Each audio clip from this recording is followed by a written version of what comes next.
তারেক রহমানের বাপের সাথ দিয়ে আছে সালাউদ্দিন ওইখানে বাদ দিয়ে রয়ের ওভার রুল করে ওইখানে অন্য কোনো লোকজনকে পাঠাবে? কোনো রাস্তা নাই। কারণ তারেক রহমান চিন্তা করে বাংলাদেশে আমারে যখন আমার মা আর আমার মামুর অ্যাপয়েন্টেড জেনারেল মঈন আমারে যখন পিড়াইয়া কোমর ভাঙ্গা দিছে, তখন এই আমারে জীবন বাঁচাইয়া এই বাংলাদেশ থেকে লন্ডনে আসার রাস্তা তৈরি করে দিছে। আমরা যখন বলছি বিএনপি সাউয়া এইখানে এইটা করছে, এসালামের পয়সা খাইছে, এসালামের গোলাম ছিল, দালাল ছিল, শুয়ারের বাচ্চা ছিল, মেঘালয় শিলংয়ে যাইয়া তার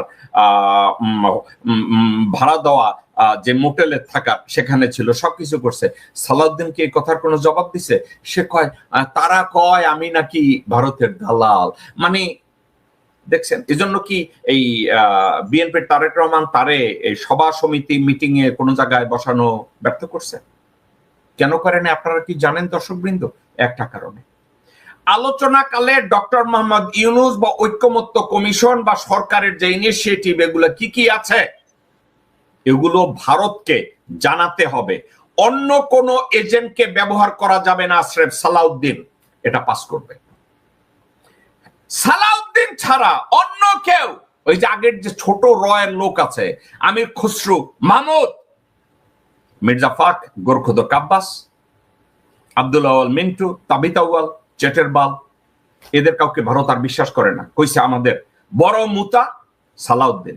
সালাউদ্দিনকে ঐক্যমত্য কমিশনের কাছে পাঠাতে হবে, ইউনূসের কাছে পাঠাতে হবে, প্রত্যেকটা আলাপ আলোচনায় পাঠাতে হবে, এবং সালাউদ্দিন ভারতের কল্যাণ রক্ষা করবে এবং ওইখান থেকে ব্যাক করে প্রতিটা লাইন শব্দ বাই শব্দ তারা ভারতকে জানাবে, যার জন্য সালাউদ্দিনকে তারা ওখানে বসায় রাখছে।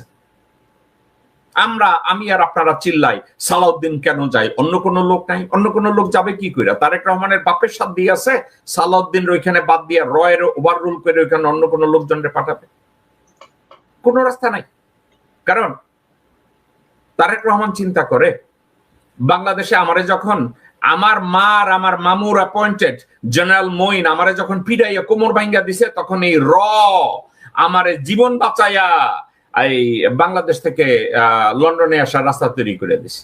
তো তারেক রহমানের কি বাপের সাথ দিয়ে আছে নাকি যে সালাউদ্দিনকে বাদ দিয়া অন্য কাউকে বলবে যে যাও তুমি গিয়া এখানে ডক্টর মোহাম্মদ ইউনূসের ঐক্যমত্য কমিশনের সাথে আলাপ আলোচনা করো? করবে না ভাই, আদৌ করবে না। সালাউদ্দিন কোনো কথা নাই। 9 বছর সালাউদ্দিন বাংলাদেশের হাসিনা বিরোধী কোনো আন্দোলনে থাকে নাই, কোনো পিকেটিং এ থাকে নাই, কোনো হরতালে থাকে নাই, কোনো জায়গায় কোনো কিছু করে নাই।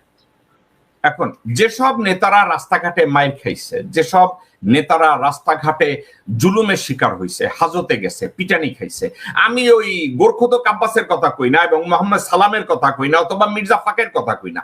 এরা হাজতে গেছে, পাতানো হাজতে যাওয়া। এদের হাজতে যাওয়া ওটা হাজতে যাওয়া ছিল না, ওটা ছিল ভ্যাকেশনে যাওয়া। কিন্তু অন্যান্য যারা হাজতে গেছে, পুলিশের অত্যাচারে যারা পাট খেতে ঘুমাইছে, পুলিশের অত্যাচারে যারা ধান খেতে ঘুমাইছে, না খাইয়া নৌকায় ঘুমাইছে, নদীতে ঘুমাইছে, খেতে ঘুমাইছে, খামারে ঘুমাইছে, মশার কামড় খাইছে, ডায়রিয়া হয়েছে, সালাউদ্দিন এ ধরনের কোন সাফার করে নাই। সালাউদ্দিন গত 9 বছর আগে দেশ থেকে পালায়া যায় বলছে আমাকে গুম করছে এবং তা মানে সালাউদ্দিন যখন যোগাযোগ প্রতিমন্ত্রী ছিল তখন ওই এস আলমকে সে রাস্তাঘাটের কন্ট্রাক্ট দিছে। তো এস আলমও তাকে মনে রাখছে। তো এস আলম যখন সাথে মিলা যখন এই গুমের নাটকটা করছে, এস আলম কইছে যে মেঘালয় শিলংয়ে যাও, এখানে আমার যে বাড়িঘর আছে ওখানে যে তুমি থাকতে পারো, কোনো অসুবিধা নেই, পয়সাপাতি যা লাগে, খরচ টরচ যা লাগে সেটা আমি দেবো। তো ওখানে গেছে।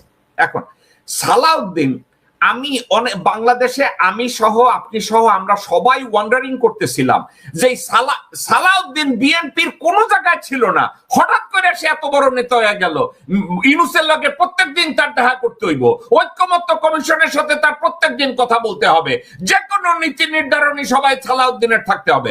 আলটিমেট গোলটা কি এই যে যত এফেক্টিভ যত আলাপ আলোচনা আছে ওখানে সালাউদ্দিনের থাকতে হবে, কারণ সালাউদ্দিন হচ্ছে রয়ের 1 নম্বর লোক এবং সালাউদ্দিনই ওই ডক্টর মোহাম্মদ ইউনূসের সাথে কথাবার্তা আলাপ আলোচনার সময় শুধু সালাউদ্দিন কি প্রপোজ করছে that's not the issue. Yunus কি বলছে, আলী রিয়াজ কি বলছে, বাংলাদেশের অন্তর্বর্তীকালীন সরকার কি প্ল্যান করছে, এ লাইন বাই লাইন রকে আবার রিলে করতে পারবে। এবং সালাউদ্দিন এ ব্যাপারে এমন ভাবে ট্রেনিং নিয়েছে 9 বছরে, কোন শব্দ সে ভুল করে না। সালাউদ্দিন যেখানে যায় সে প্রত্যেকটা কনভারসেশনকে রেকর্ড করে, প্রত্যেকটা কনভারসেশনকে নোট করে, যাতে সে খুবই সূক্ষ্মভাবে ইন্ডিয়াকে জানাইতে পারে, রকে জানাইতে পারে।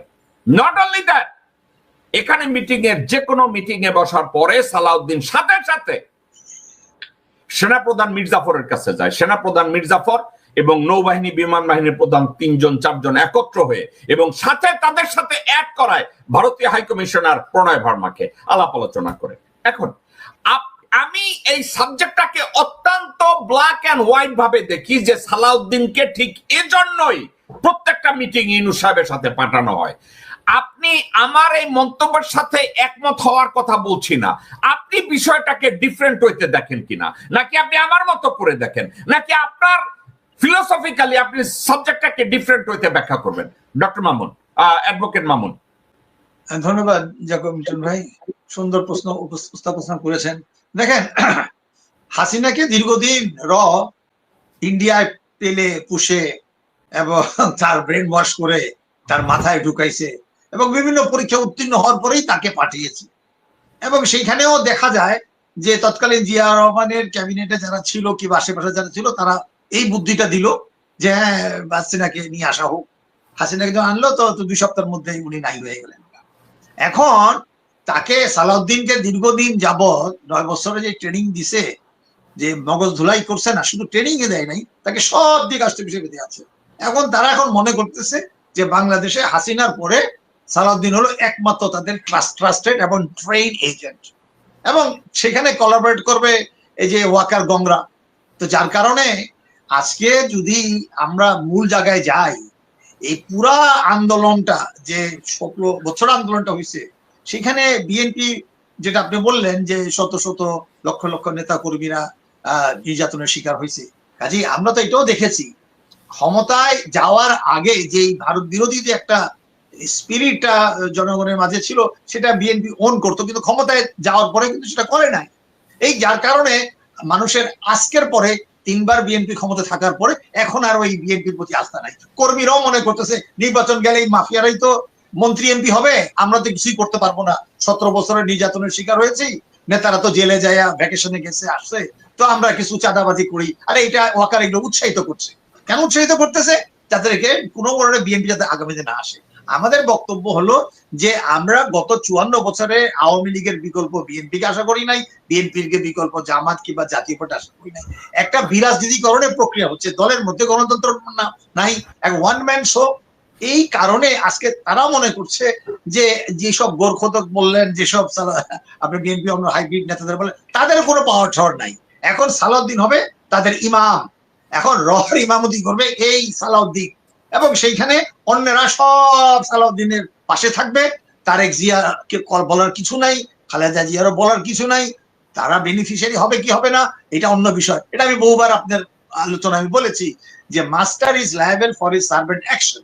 এখন নেত্রী, প্রধান নেতা কিংবা নেত্রী তার দলের নেতা কর্মীদের সমস্ত কর্ম দায় দায়িত্ব তাকে বহন করতে হবে। এখন কেন তাকে বরখাস্ত করছে না, কেন তাকে ডিসমিস করছে, এটা আপনি বলেছেন যে তারেক জিয়ার কি দুর্বলতা আছে। কিন্তু মানুষ কি এই যে এত রক্ত দিল, বিশেষ করে গত জুলাই আগস্টে প্রায় 2000-এর মতো মারা গেছে, কতজনের চোখ গেছে, 20,000 আহত হয়েছে, এটার মধ্যে দ্বিতীয় পর্বের মুক্তিযোদ্ধা, সেখানে তো কনসেন্ট্রেশন ছিল একটা, সেটা হলো ভারতীয় আগ্রাসন মুক্ত, যেটা আমাদের চিন্তায় হয়ে গেছিল 16 ডিসেম্বর 71-এ, যে লক্ষ লক্ষ রক্তের বিনিময়, এইটা হলো দ্বিতীয় রক্ত। কাজে এইখানে সালাউদ্দিন কি করলো কি না করলো দ্যাট ইজ নট ম্যাটার। নির্বাচন করে আবার সালাউদ্দিন আসবে কিংবা এনসিপি আসবে, that is not the question. এখন প্রশ্ন হচ্ছে আমাদের মূল কনসেন্ট্রেশন হলো আমরা যে দ্বিতীয় মানে মুক্তিযুদ্ধের ভিতর দিয়ে যে ভারতীয় আগ্রাসন মুক্ত স্বাধীন হতে চেয়েছিলাম, সেটাই হলো মূল আলোচনা।